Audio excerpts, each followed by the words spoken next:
sponsored by the Indiana Debate Commission. Live from the Red Skelton Performing Arts Center at Vincennes University.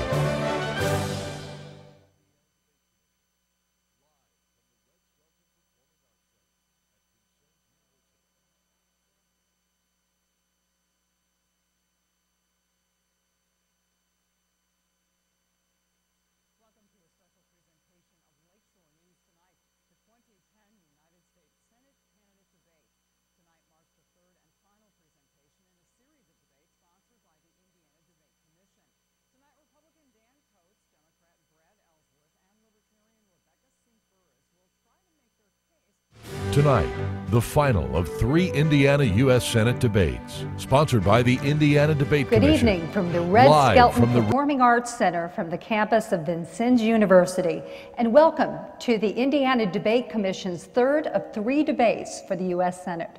I am your moderator, Ann Ryder, and this is the Southern Indiana debate. For the next hour, voters will ask the questions, and Indiana Hoosiers will watch on TV, listen on the radio, and tune in on the web as they make their decision, listen to the candidates, and get ready to cast their ballots 1 week from tomorrow. Also a note that C-SPAN will be rebroadcasting this debate tomorrow night at 8 o'clock Eastern Time.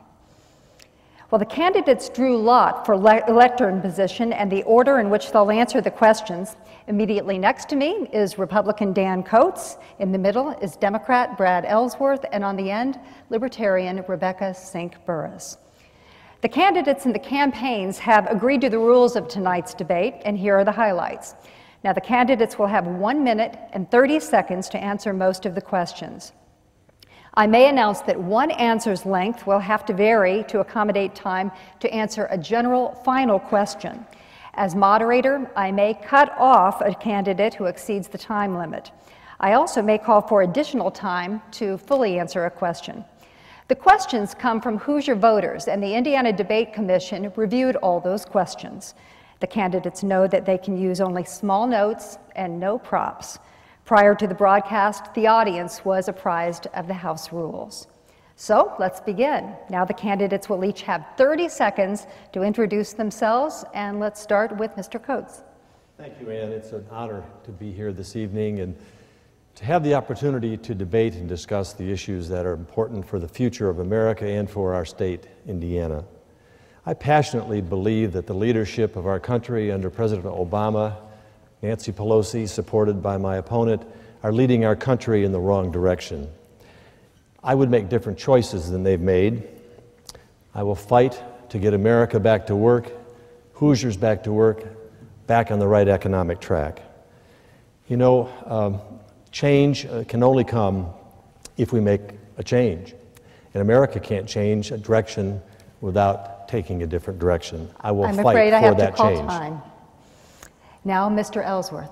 Well, thank you very much. It's great to be back in Knox County and here at the Skelton Center. It's been an honor to be considered for the U.S. Senate. When I travel the streets of Indiana, I hear some pretty common themes. Work to put America back to work. We need to be a country that makes things again. Work for us. Keep honest.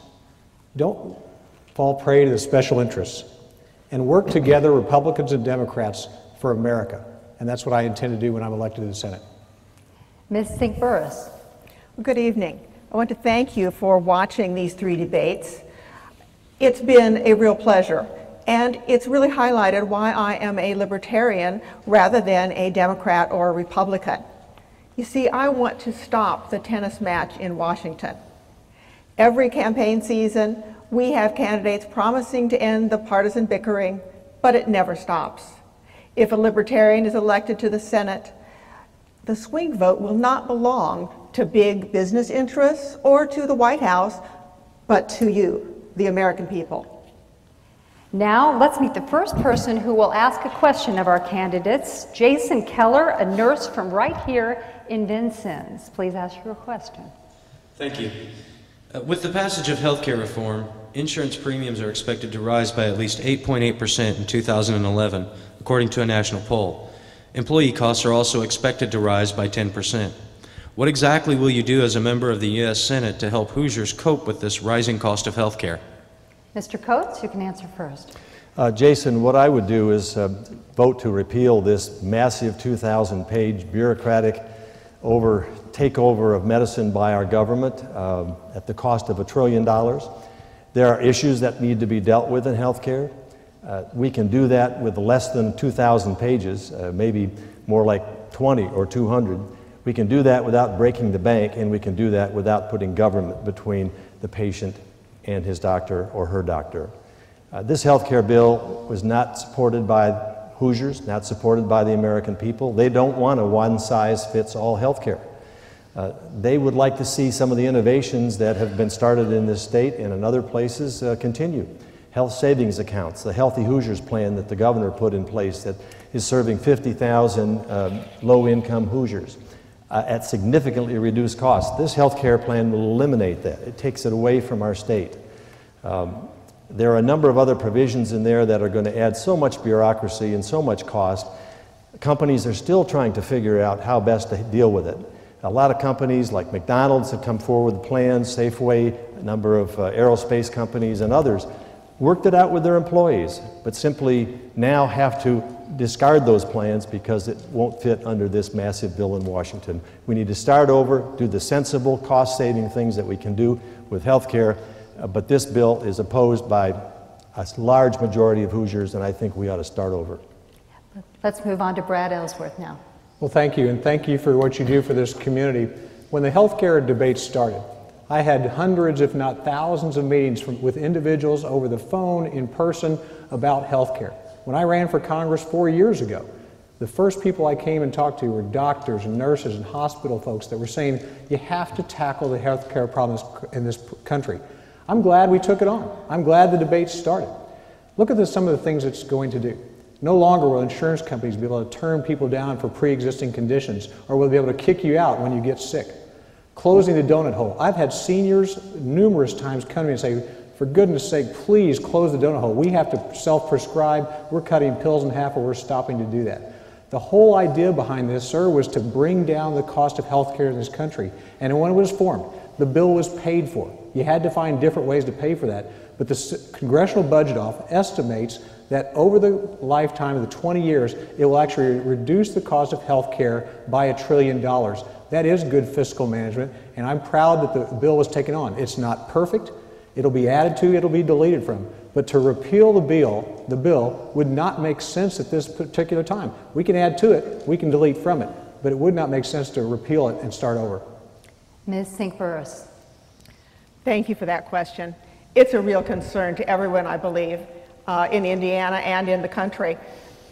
The main problem that we've all had with healthcare is how expensive it is, and how the costs have risen much higher and faster than inflation. Unfortunately, this healthcare bill does nothing to address the costs and is not going to save anyone any money. In fact, it's going to mean more money out of your pocket, out of your employer's pocket, and it's going to mean that employers absolutely cannot offer health insurance to their employees. I know of one employer in Indianapolis who was wanting to expand his pizza franchises and realized that with this bill, he would be paying employees more in health care than he would be paying them in salary. Now, a business can't do that and survive. Libertarians have been talking for years about ways that we can make health care less expensive. And one is to let the free market operate and help control costs that way. Believe me, we have not had a free market in healthcare in a long time. More than 50 cents of every dollar of healthcare expenditure is done by the federal government and the state governments, not by individuals. Many of you in this room may have had the eye surgery, LASIK, to improve your vision. Well, that surgery is not generally covered by insurance. And notice how the price has gone down over the last 10 to 15 years, and how the quality of that operation has gone up.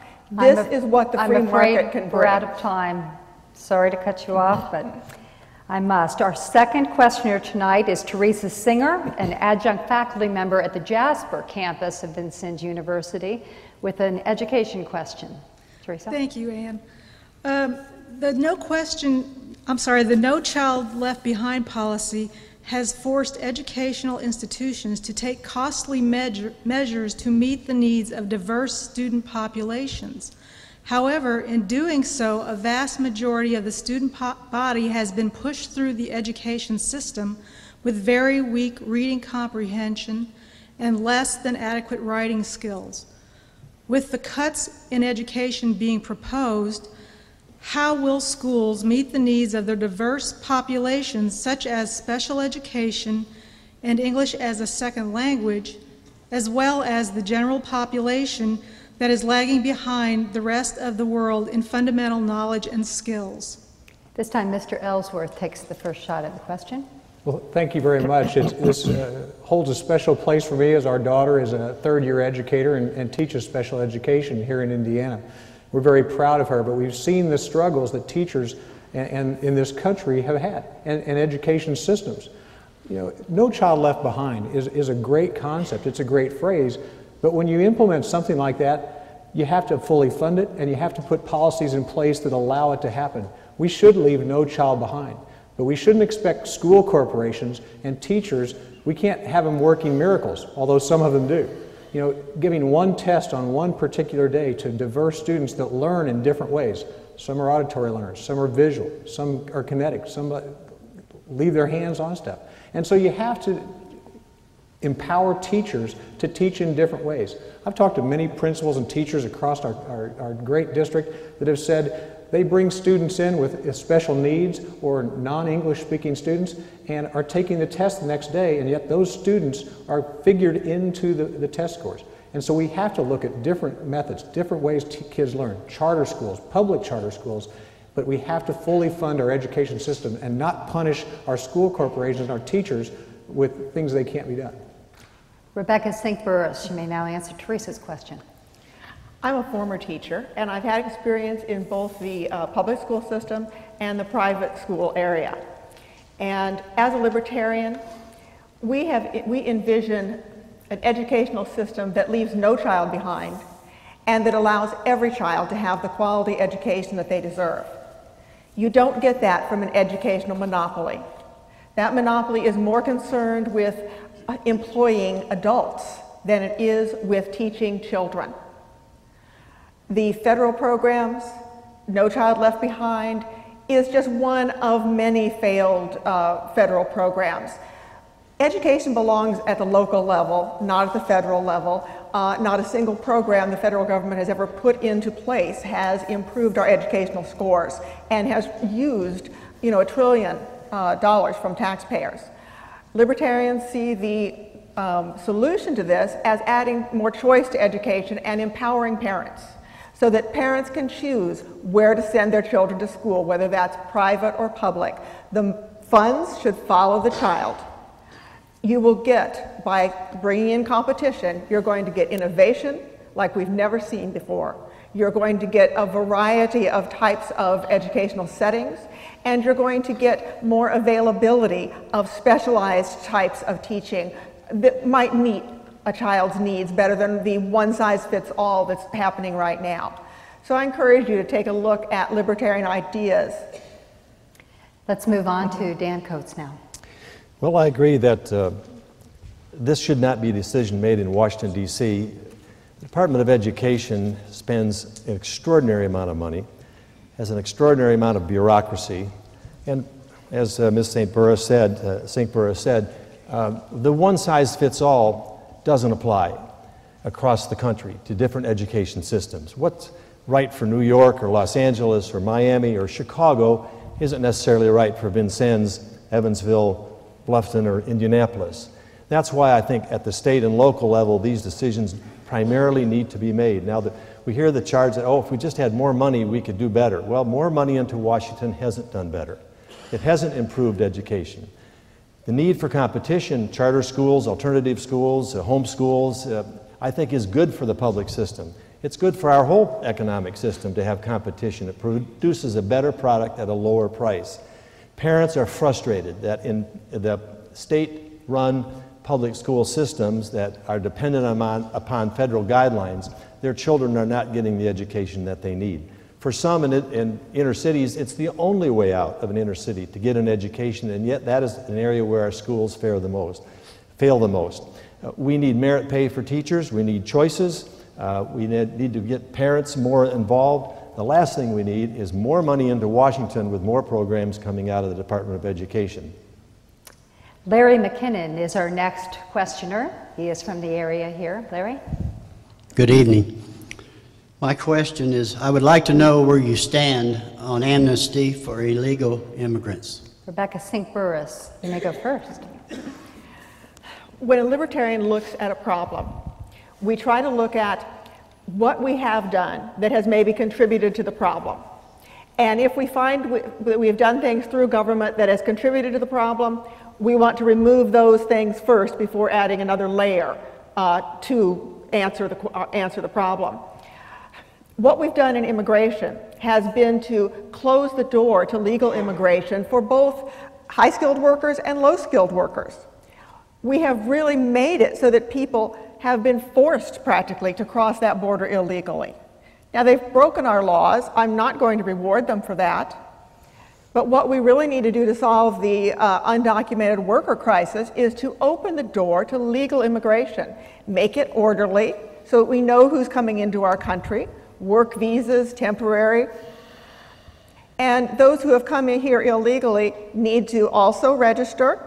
I don't think I would give those people citizenship because they did come here illegally. But if a lot of them have been here 5 and even 10 years and certainly are contributing to our society, and I don't think they should be deported either. They need to be in part of the tax system. I talked about the fair tax a lot at the last debate, and the fair tax spreads the tax over everyone, legal, illegal, underground economy, no matter what, you would be paying taxes with the fair tax. I hope that answers your question sufficiently. Mr. Coates? I don't support amnesty. I think we have not secured the border like the government promised. I don't blame the state of Arizona for taking the measures that they have taken. The government didn't live up to its responsibility, and their welfare system, education system, healthcare system, and law enforcement system is overwhelmed. If that was happening in Indiana, we too would want to take action when the federal government did not step up. So instead of saying to the state of Arizona, you're right, we haven't done our job, let's work together to get it done, the federal government under this administration sues the state of Arizona to try to overturn their law, which I read every word of, and it's more than reasonable. I'm the son of an immigrant. My mother came here, tells the story about as the ship pulled into Ellis Island, her mother gathered the children around. Her father had come 2 years earlier and established himself and gotten the right to bring them over. She said, we're Americans now. I don't want to hear another word of Swedish. Your father and I are going to give you an education. You're going to learn English, and you too can learn the American dream. That's the story of the history of our country. That's legal immigration. Illegal immigration destroys that, undermines that, and we simply cannot tolerate it. Mr. Ellsworth. Well, Larry, thanks for that question. It's something that everybody's right. This is something the federal government should have done a long, long time ago. If they would have enforced the laws on the books, we wouldn't be in this situation we're in today. We do need to secure our borders. In some areas, that's a fence. The Border Patrol will tell you in some areas the fence is unnecessary. The desert creates its own fence. This is a national security problem. We've got to give employers a way to check if a person is illegal or not. But then when that employer, we do that, we have to let that employer know that if they hire people illegally, we're going to punish them also. And I think that's extremely important and hold them responsible. But I do want to call into question here because Mr. Coates just said that he was against amnesty, and yet he voted to give illegal immigrants amnesty when he was in Congress before. And you might say, well, it was part of a bigger bill, or it was one little section of a bigger bill. One of his Republican colleagues in the Congress filed an amendment to take the amnesty portion out of that, and Mr. Coates voted against that. So to come home to Indiana after that many years and say I'm totally against it is disingenuous because, again, he voted for amnesty for illegals, and when he had the chance to peel that amendment out of there, he voted against that too. The next question is from Lori Capel, an accountant from New Haven. Lori could not make it here tonight, so I will ask the question on her behalf. Recently released studies suggest uncapping Social Security earnings would solve the funding problem there. Do you support requiring the wealthy to continue paying Social Security taxes above the $106,000 cutoff? And we go first to Mr. Coates. Social Security needs to be saved from itself. The current system is paying out more money than is coming in.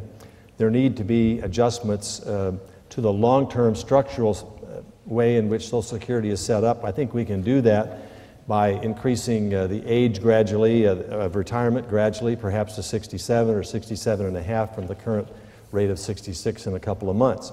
The important thing here is not to turn this into a political gotcha, but is to have a good discussion on a bipartisan, hopefully bipartisan basis in which we can address this particular problem. One of the provisions is to on the benefits that go to the wealthy. If Warren Buffett doesn't want to take Social Security, and he said he doesn't need to, I think we should honor that. And there may be an area where people can adjust to that and perhaps have an opportunity, given their income situation, where they don't have to take Social Security. But the real problem is affecting those people who are currently on the system, and we need to address that. I would just like to say, you know, when I ran for Congress, when I ran for Congress, there was a vote early on under Ronald Reagan to get tough on employers. That included an amnesty portion, very, very small. The major impact was that, Congressman, that was 26 years ago. Since then, I've had about 12 or 15 votes opposed to amnesty, and I oppose it now. The question is who's going forward with what, and I oppose amnesty. Mr. Ellsworth? But you did take the vote when the amendment was there to repeal amnesty out. You voted against that, Mr. Coates, and I'm glad you finally admitted that you were in Congress for those 18 years. That's the first time you've mentioned that. Going back to, first thing that we have to do is put America back to work. So more people are paying into this, creating an atmosphere that creates jobs in our country, and that more people will be paying into the system. I'm opposed to raising the age. That might be fine for somebody who's keyboarding or someone who's pushing a pen. It's not somebody on the end of a jackhammer. And so we shouldn't privatize it. We shouldn't raise the age.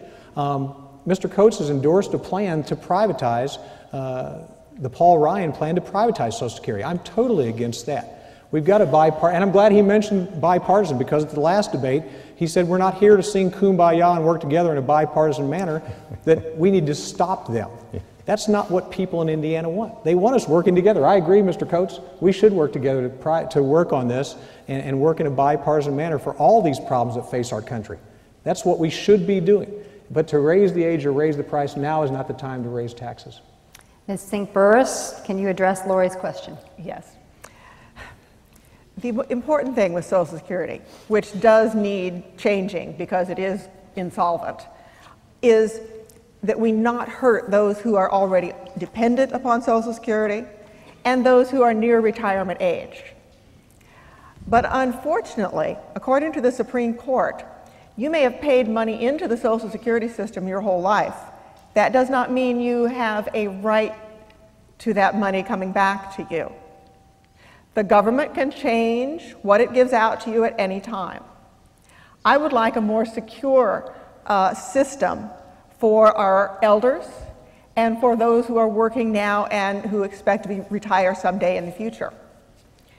One plan that I like is using your payroll taxes, the half that you pay and then the half that your employer pays, the half that the worker pays, going into an account that that worker would own so that the government couldn't take it away from you on a whim.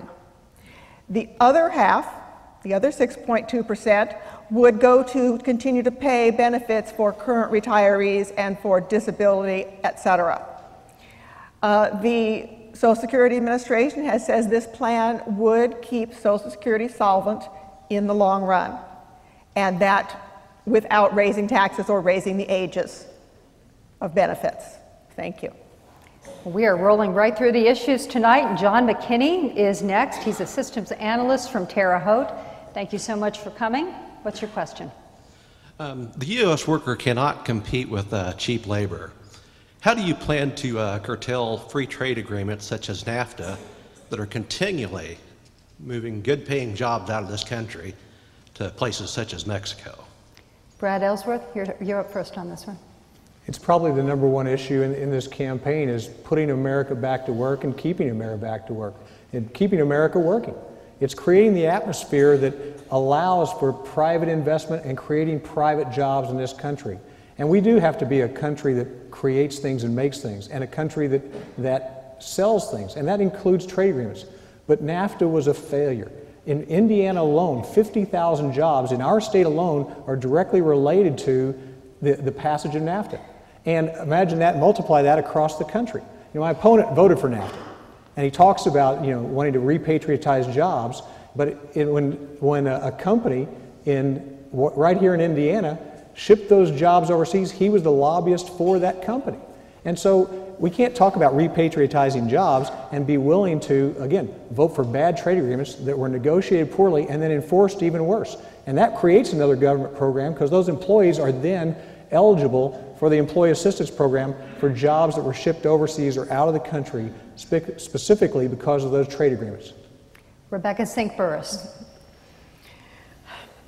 When almost every time that government names something, you can just bet the result is going to be the opposite of the name. So a free trade agreement ends up being a trade for favored companies agreement. If we had true free trade, the World Bank has figured that each person in this room, each citizen in this country, would benefit by almost $8,000 from lower prices on items. To make jobs in this country, we need to change our tax system. I mentioned the fair tax earlier. If you have not looked at the fair tax, please take a look at their website, fairtax.org. It is the biggest jobs bill we could ever pass, and it will bring jobs back to this country. In fact, when companies overseas are asked if the United States changed this system, what they would do, they've said they would immediately relocate and start building facilities here in this country. So that is the best thing we can do for the American worker, is get him back to work by changing the way we tax and the complicated system that we have now. As we work towards that, there's a couple things we need to do. We have to stop the spending right now.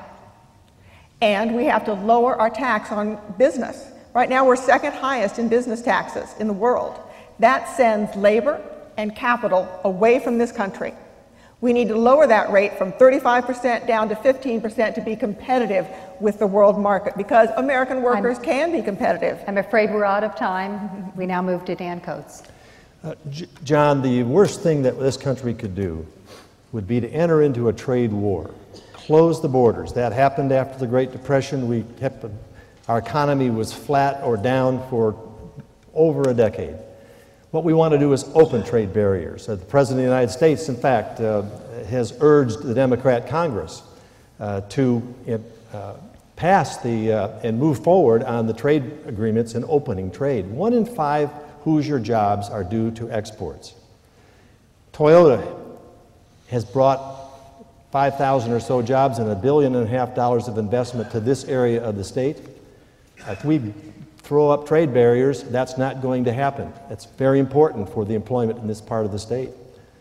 And so to adopt a policy where we are not allowing our businesses to compete worldwide in a global system, because our taxes are so high, because our regulations are so high, because we load health care mandates on those businesses. Ms. Sink-Burris again is correct when she says 35% tax rate is double the average rate of our competitors. The way to get companies to repatriate money back here is to get them on an even playing field with our competitors worldwide. Otherwise, they'll eat our lunch. I think a repatriation, even an amnesty on taxes, would bring companies back here if they took their overseas money and invested it here with new jobs, invested with new equipment and new hires. That's a proposal I would like to pursue. Once again for time. Daniel Slaybaugh is a software consultant from Elizabethtown near Columbus. Thank you so much for making the trip down to Vincennes. What's your question? Thank you. Well, while experienced professional engineers, programmers, technicians, other professionals, along with recent graduates from Indiana's universities, remain jobless, companies continue to import professionals from overseas under the H-1B visa program to fill professional and technical positions, knowing that there are available qualified candidates right here in Indiana. Do you view this as a problem, or is it merely an expected component of free trade? And what policies would you support regarding this issue as a U.S. Senator? Ms. Sink-Burris, I had to cut you off last time. You get first crack this time. By enacting the fair tax and bringing jobs back to this country. It will produce also more jobs from within this country. We will have a greater need for every type of occupation and skills at every level. Right now, the statistic is that for every H-1B visa that comes here and fills a job, that particular company adds like 5 more jobs to support that position. But what we really need in this country are more jobs. And that's why I'm so enthusiastic about the fair tax. Because every indication is that we would build our economy by 10% year after year. It would be almost doubled in the first 15 years of the fair tax. Now, that's a lot of jobs. We would be wanting more immigrants to come to this country when we had that many jobs. And worker compensation would go up by about 40% in the first 10 years. That is the kind of growth and prosperity that libertarians want for Americans. And it can happen. We just have to get behind it. Mr. Coates. Daniel, the big question is, how are we going to get Americans back to work? We can't do it by passing trillion-dollar programs out of Washington, stimulus programs that didn't stimulate. It didn't do anything to bring down our unemployment rate. In fact, it went up, and the only thing it stimulated was more debt and more government workers. The only entity in the United States that is adding people rather than losing jobs is Washington, D.C. I think that tells us a lot. All these big government tax and spend, job-killing programs like the health care mandate on businesses are as I talk to business people all over this state for the last 9 months every day, they are saying, I don't know what's coming down next. And so we've got to get our economy moving again. That'll produce the jobs for us, and that'll put Americans back to work. So we can talk about small little specifics, but the real issue is here, how do we get this country back on track? The policies of this administration have not solved the problem. Going forward with that is simply not the answer. My opponent has supported those policies nearly 90% of the time. That's a wrong direction. I think we need a change on that. That's not the way to produce jobs in America. That's a way to keep a jobless situation and a stagnant economy in place, and we simply need to change direction. Mr. Ellsworth? Thank you. Daniel, I think it really goes back to the earlier teacher that was standing in the same place, that it all goes back to education. We need to reinvest and get our kids energized about the maths and sciences in this country. We need homegrown engineers and mathematicians and scientists right here. We've got a lot of talent, a lot of brain power. We just have to bring it out. Now when another country, I talked to a lady just the other day that said she had a really good paying job in IT, and we're shipping those overseas too. And that's not patriotic when we're shipping these jobs overseas. I'm for a global economy. I'm for taking our products and taking them overseas and finding new customers. But when we have tax laws and we have tax incentives in place where companies take advantage of those to ship our jobs overseas, that's just plain wrong. I met a young lady in a high school in Terre Haute where we actually made an investment in some advanced manufacturing equipment. She told me she thought she had a future in fast food until she actually got to use one of these machines. She cut me out a piece of aluminum with the Chevrolet bow tie emblem. I keep that on my desk in Washington to remind me that everything we put into our children, our kids, is an investment in our future, an investment that's going to solve all these problems in the United States. And again, American workers working here in American soil, that is the answer, and I think you're on the right track. A quick word about our questioners. Daniel Slaybaugh, who just asked the last question, canceled travel plans after his question was selected to be here tonight. And our next questioner, Kyle Davis, a student at the University of Indianapolis, submitted his question after watching the first debate. He's a political science major, and I hope you're getting extra credit for being here tonight. Thank you. If elected to the Senate, what measures would you propose to control the exorbitant cost of college education to keep students from graduating with a lifetime of debt? Mr. Coates. Well, as you know, Kyle, we have programs in place that provide loans for students, provide Pell Grants for students. The government can't mandate what a private university or even a public university charges for tuition. I think, though, that we have to recognize that as we look to develop a workforce for the future, we have to make sure that our institutions adapt to the changes that are taking place in our economy, that we have the kind of versatility and variety of options available, Some people will want, of course, many people will want to get a 4-year education at a major public school, but others may want a 2-year or a community college education. Others might want to go into a vocational profession. Those options and those varieties need to be available to us. And again, I go back to the fact that if we try to solve all these problems out of Washington, and frankly we're broke, this administration has spent $3 trillion in the last 20 months. The next 2 years is the projection for another $3 trillion. It's almost incomprehensible. It's going to dry up everything we're going to do. It's going to affect our military. It's going to affect the spending for education in a whole number of areas.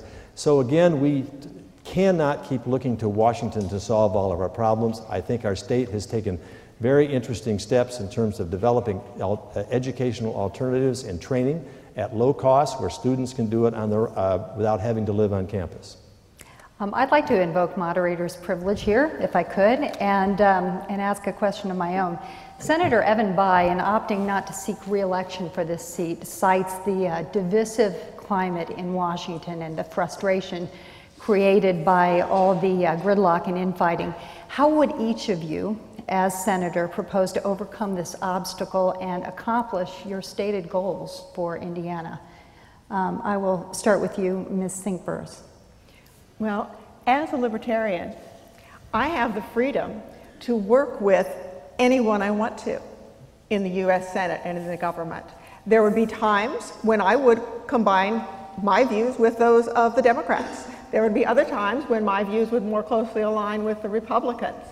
And that way I can help to bring people together, to solve some of our problems. There are actually some good proposals out there that have been worked on by a diverse group. One is for how to cut $1 trillion from the military spending without hurting our troops. And it's people in the military have even looked at the plan and like it.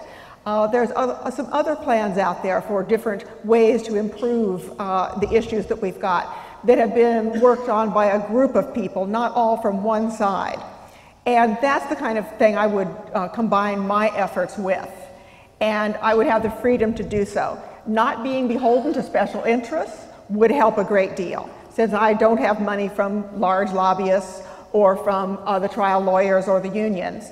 I am not beholden to paying them back with special favors and taking their side in everything. That gives me a freedom to really represent the American people and to help return our country to the limited government tradition of our founding fathers.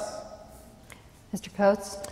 Well, when I decided, Ann, to run in this race for the United States Senate, I fully expected that I would be competing with Senator Bayh.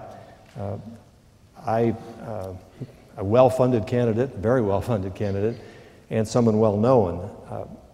He had represented the agenda of President Obama 70% of the time.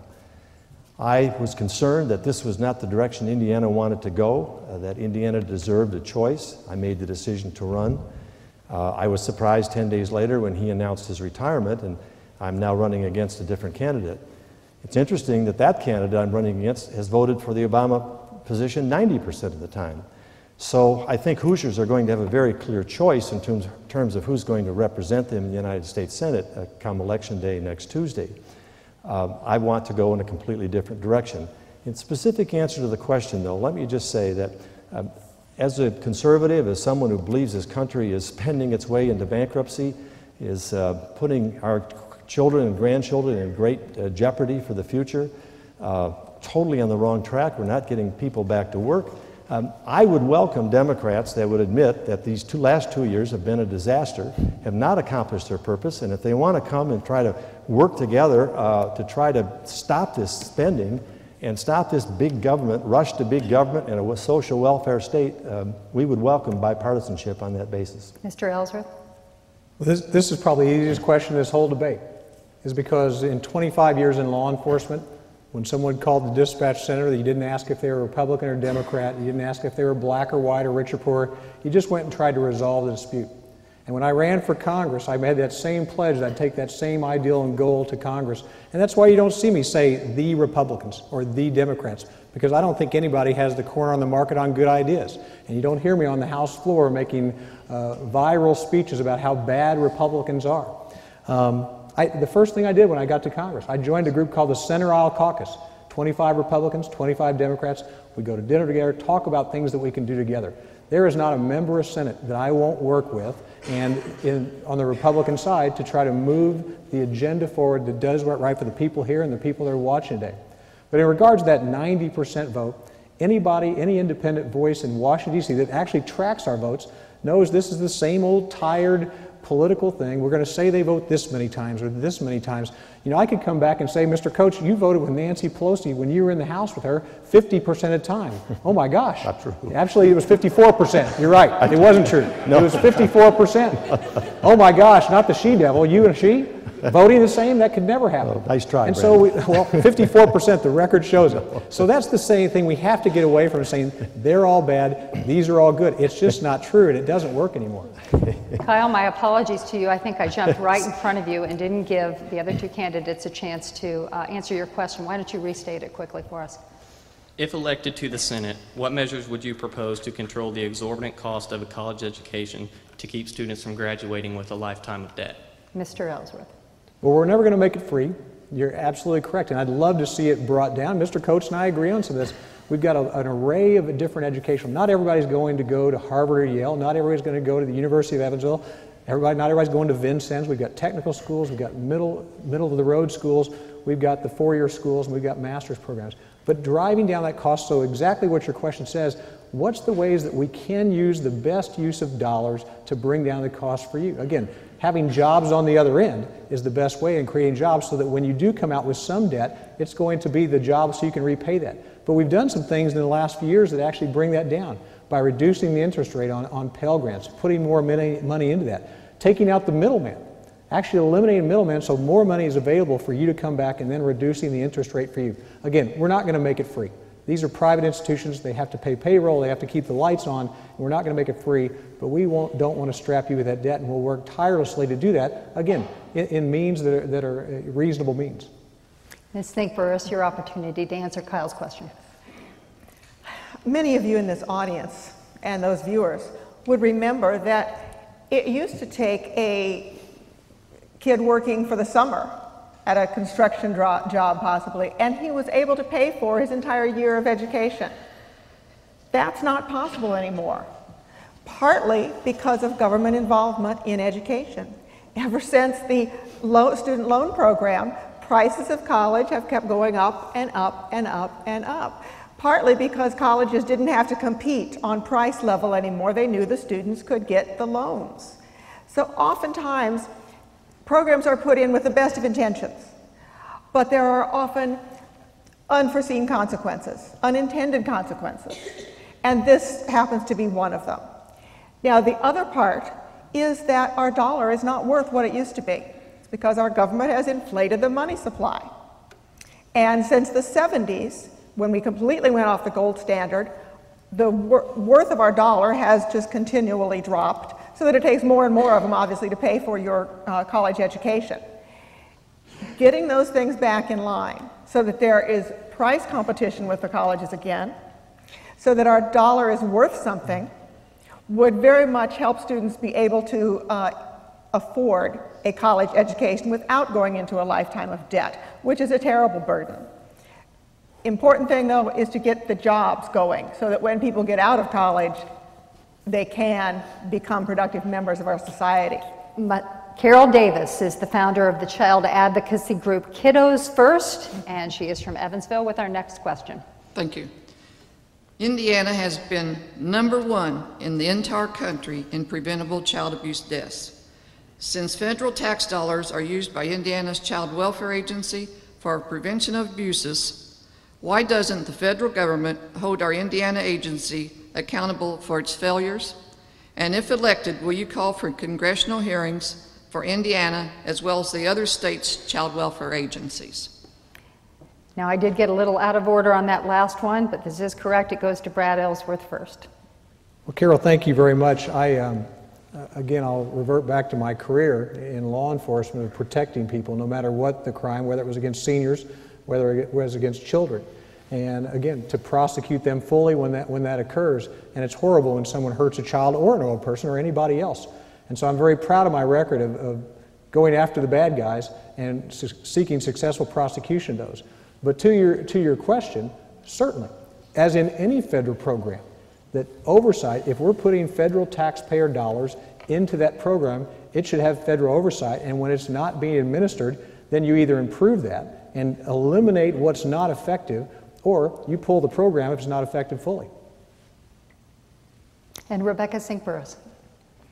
You know, protecting those who can't help protect themselves is certainly within the purview of government.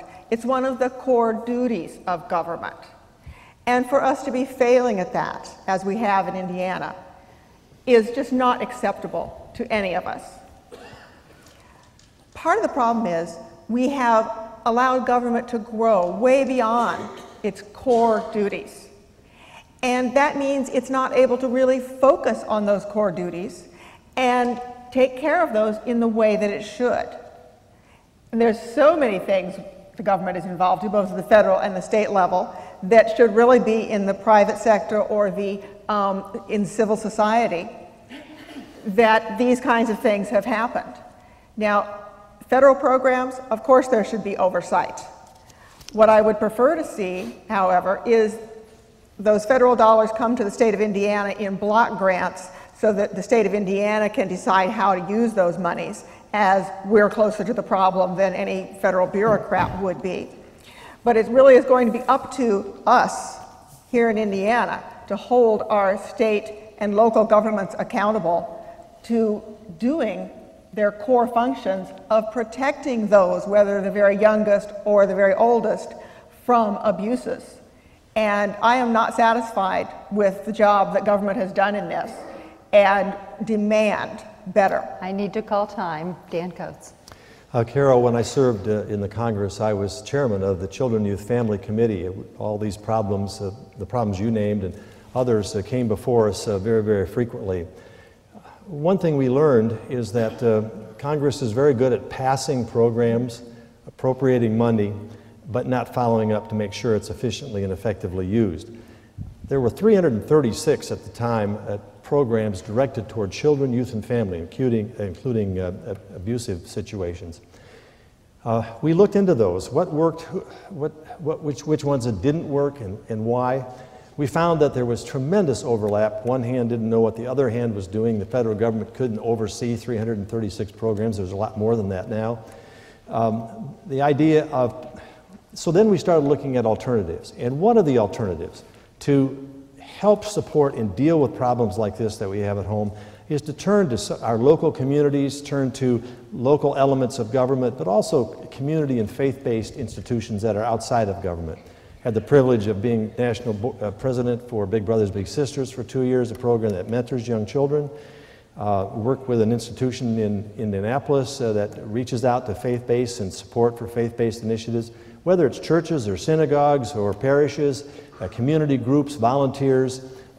We need as citizens to get involved and get engaged in things like this, because government can't afford to do everything, and what it can do and pays for, often it doesn't work. I'm going to ask a question on behalf of Jim Snyder from Fishers. It concerns energy. How would you help promote Indiana's coal industry to assist us in becoming energy independent? Rebecca Sink-Burris, that we must shorten the answer here, 45 seconds. Energy, like any other good or service, is best provided by the free market. You get innovation, you get variety, you get accessibility with the free market that you don't get with a program that is controlled through government. So I would encourage the coal industry to operate in a responsible manner, because the part that government can oversee with energy is to make sure that we are not polluting our environment. Indiana has special conditions because of the lay of our land, and we often have ozone problems, especially I know in Indianapolis there's often ozone days. And because of that, we have to be especially concerned with coal burning plants and make sure that they are Time clean. goes quickly. We go now to Dan Coates, 45 seconds. Well, we have an abundant supply of coal here in southern Indiana. Indiana relies primarily on coal for its utility rates, production of electricity. Our rates are among the lowest in the country. It's a benefit to consumers at their homes. It's a benefit to our producers. The Alcoa aluminum plant down on the river couldn't run effectively and compete worldwide if it couldn't use Indiana coal to produce its low-cost energy that's necessary to make aluminum. And that's true for our auto factories and steel mills and everything else that, in the manufacturing line throughout Indiana. So I'm all for utilizing this resource to keep from having to go overseas to get resources. It helps make us more energy independent. Time once you know, again. The company, ooh, wow, I got a good stuff I apologize, on that. Brad Ellsworth, you're up. 45 seconds to talk about an American energy plan's tough, but coal is important to the state of Indiana, no question about it. We're a 95% reliant coal state. We have to look at the permitting and licensing factors, how long it takes to get a permit, a license. I can tell you one thing it's not. I'm a coal supporter. I voted against cap and trade. He'll tell you he didn't. Dan Coates lobbied for cap and trade legislation in Washington, D.C. on the benefit of a person named Julian Robertson, a billionaire who wanted to make money off cap and trade. Mr. Coates lobbied for it. Our final question of the evening. And is it appropriate to ask for a response to a personal charge like that? That's not true. We are coming right down to the end, and we have to do the final question. Dennis Trowbridge, candidates who get elected into office seem to be more loyal to their party than to the people who elect them. If elected, are you going to be more loyal to your party or the people who put you in office? Be honest. Remember, we are watching.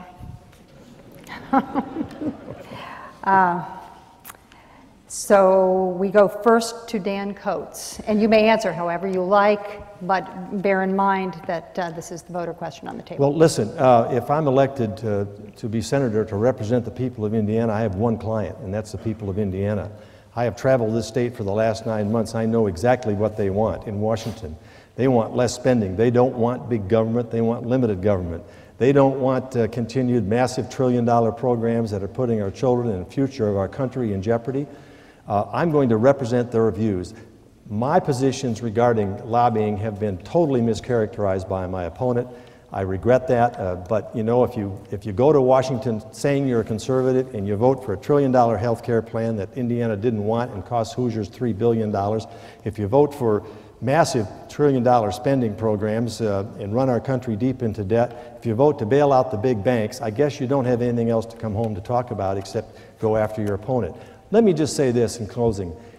This country has faced difficult decisions before.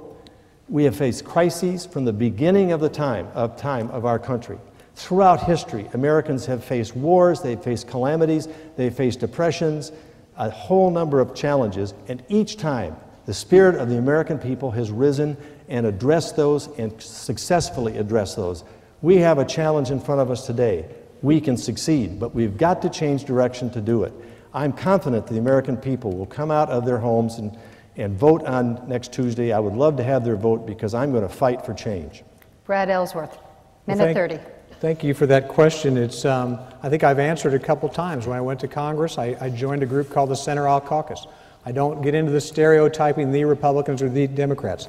I voted against my party on several issues: budgets, cap and trade, abortion issues, stem cell research, and a number of budgets where I am one of the most independent voters on the Democratic side of the House of Representatives. It's been proven, and it's all in the records. Mr. Coates has been coming back and talking to people for 9 months.